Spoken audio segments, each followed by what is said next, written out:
Hey guys, just wanted to give you a look at the Minelab F1A4 mine detector, which also works quite well as just a normal metal detector. I got this machine a few days ago, and I've done a few mods to it already. Number one is I've changed the headphone socket for a normal headphone socket. I've also changed the coil connector for the standard 5-pin connector that's used on all the other Minelabs, and I've also put a little socket there, RCA socket there, which basically connects to a button on the handle here, this one here, which gives you ground balancing. There is a ground balance button on the detector, which is over here. You basically flick it to balance, and it will balance. A bit hard to use when you're actually going around metal detecting, so the button on the handle there is quite handy. You press that, pump the coil up and down a few times, and it ground balances very nicely, I might add too. The other thing I noticed with this particular detector, the internal speaker is not very loud because of the fact that it's sort of waterproof. They've got a plastic membrane over the top of the speaker, so there's no holes for the sound to get out. Consequently, it's not very loud. So I made a audio booster for it, which is what you're seeing attached to the side of the unit there.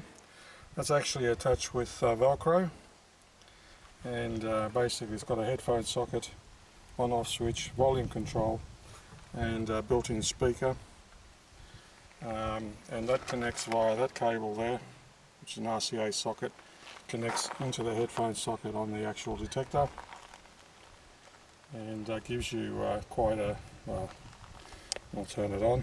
That's gives you an idea. It's fairly loud. Obviously, if you're really looking for the very small targets, you'd be looking at using headphones plugged into there, or you could plug the headphones into the actual detector. But this output here, because it's amplified, it's a little bit more lively, and small changes definitely stand out a lot better. I'm out in the goldfields today actually. As you can see, we're in the middle of the goldfields here. Plenty of rubbish around as per usual. The reason why I come out here today was not really looking for gold, but more just to give the detector a bit of a trial with a stock coil, although I've got an 11-inch mono coil in the car which I could put on, but I haven't bothered to put it on as yet. What can I say? I've given it a bit of a trial run. As you can see, that cable normally goes inside the actual arm. I've actually got it running on the outside because obviously I intend to use other coils on it. The main reason for coming out here today was actually give it a bit of a test drive and see just how it behaves. And I must say, so far so good. I'm fairly impressed with it. I will be doing a few more mods to it, as in sensitivity mods, timing mods, etc. Probably start doing those in a few weeks' time. The good thing about all this is that my intention is actually to show how these modifications are done. So in the next month or so, I'll make another one of these audio boosters and pretty much show how it's made. Very easy. Pretty much anybody could make it with a little bit of soldering skills. The actual booster itself, all up in parts, cost about $30, so it's a lot cheaper than spending $100, $150 on a commercial thing which does exactly the same thing. The detector itself, as I say, behaves quite nicely. Out in the Gulf, as you can hear how stable the threshold is. I'll put that a bit closer to the... You can hear that's the threshold. It kind of just sits there, very stable. Even when you're waving it around on the ground and heavy mineralised ground, it pretty much stays like that. Occasionally it goes off a little bit on a hot rock or something, but very stable threshold. as you can hear. Another thing too is there's a power line not too far away from where I am here, and it definitely doesn't care about the power line. I was out in this same place about a year ago with an SD2100. I couldn't get anywhere near the power lines. It would just go crazy. You couldn't, it wasn't really usable. This thing you can go right up to the power lines and it's not phased by the power lines at all, which is quite good. The little coil seems to work okay. It's only small, but definitely works well. I'm just wondering now whether it's a waterproof coil, because if it is, I'd be happy to dip that in the river somewhere, have a bit of a go. Now the actual push button, as you can see, there was a choice of either drilling a hole in the top of the handle and putting the push button there, but then I'd lose the functionality of the hand strap. So in order not to lose that, I actually made a bit of a plastic cap which goes over the top, and the push button switch is mounted in that, so that way I've still got the fully functional hand strap.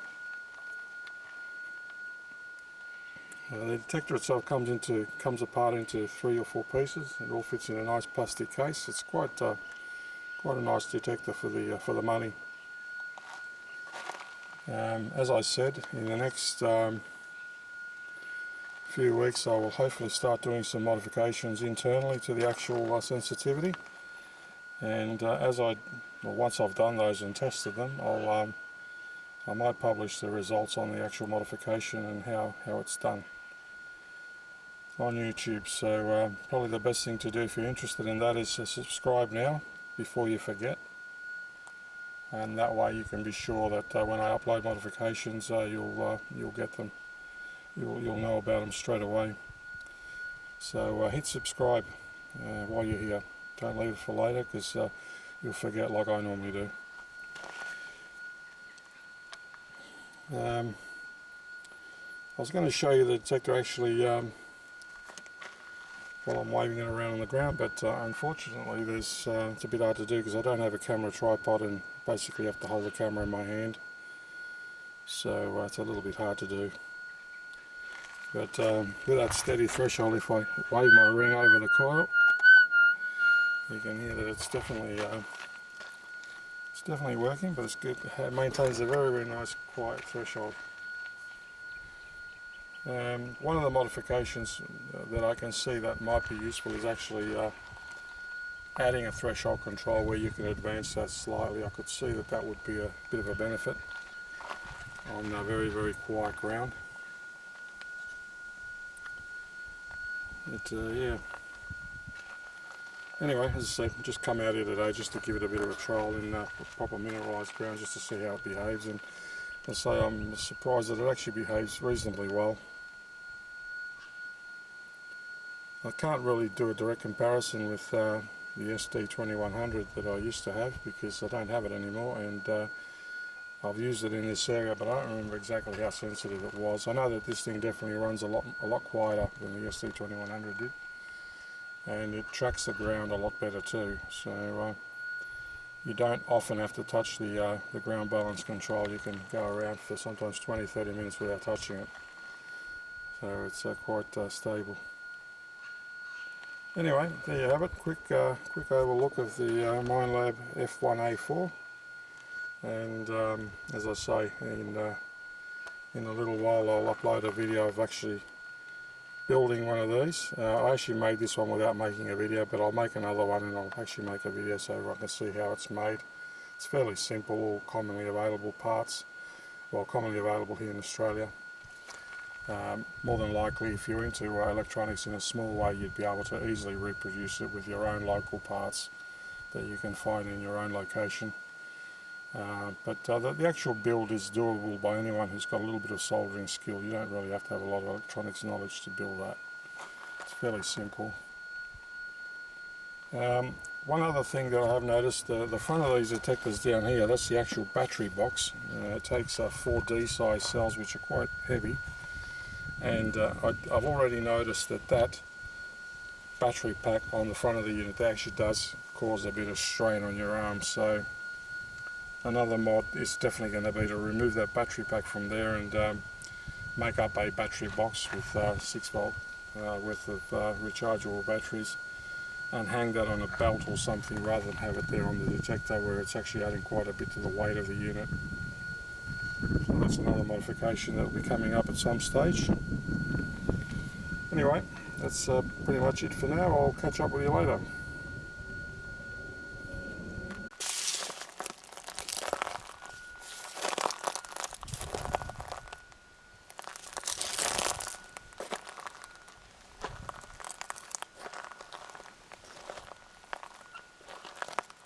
Don't know if you can hear the actual the threshold.